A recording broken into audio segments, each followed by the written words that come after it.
cette occasion, je voudrais, au nom de toute la jeunesse de la Convention pour la République, remercier toutes les personnalités et l'ensemble de nos invités pour le grand bonheur qu'ils nous font par leur présence à nos côtés à ces moments importants de la vie de notre parti. Camarades, ce que vous devez pour le rayonnement de notre parti n'a pas de prix. C'est votre temps, vos énergies, votre conviction et votre engagement militant.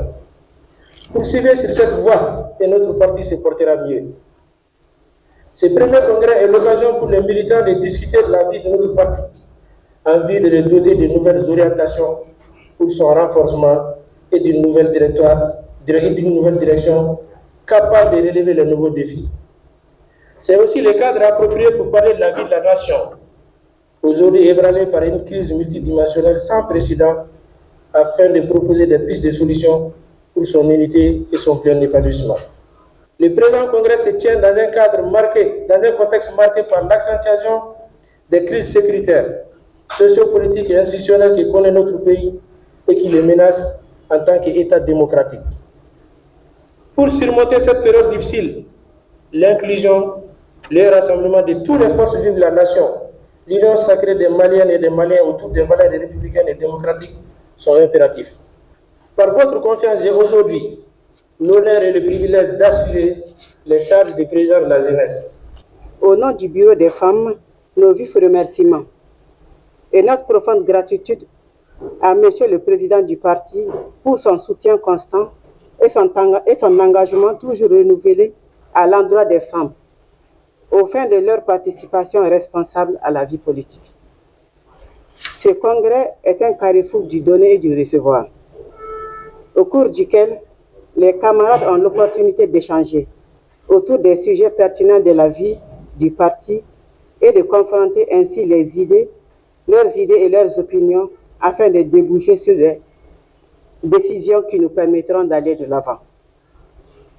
Il donne ainsi une occasion aux participants, notamment aux femmes, de réaffirmer avec détermination leur attachement et engagement indéfectible à mettre en œuvre les idéaux de la Convention pour la République.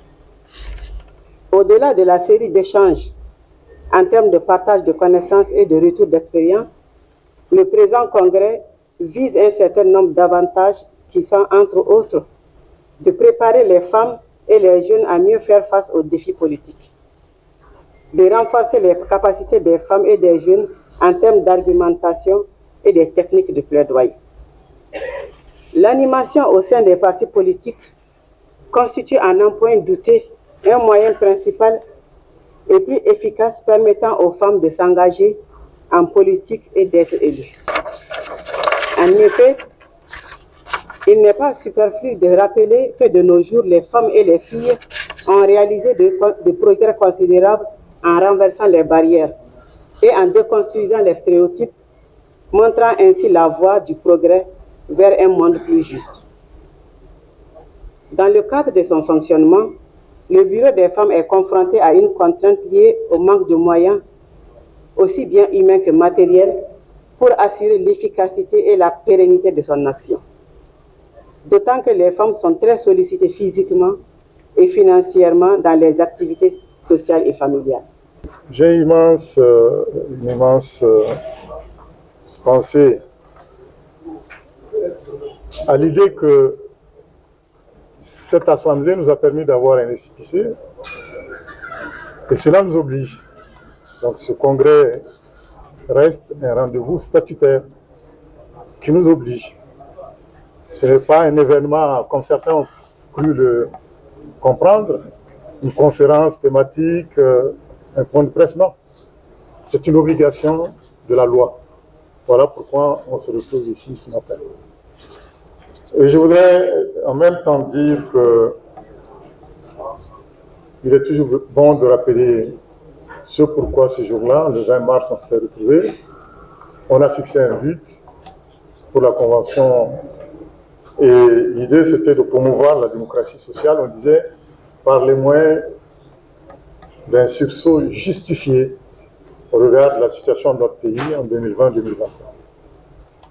Aussi contribuer à l'avènement d'un Mali, un Mali fort, puissant, avec chacun d'entre nous, chacune des filles de ce pays, de faire en sorte que, à travers la culture du travail, par la solidarité, dans la fraternité et l'amour de la patrie, qu'on puisse effectivement aller de l'avant.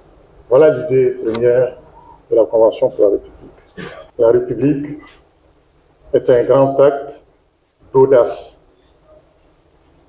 Je vais citer à ce philosophe politique, Jean Jaurès, qui disait qu'instituer la République, c'est proclamer que des millions d'hommes sauront tracer eux-mêmes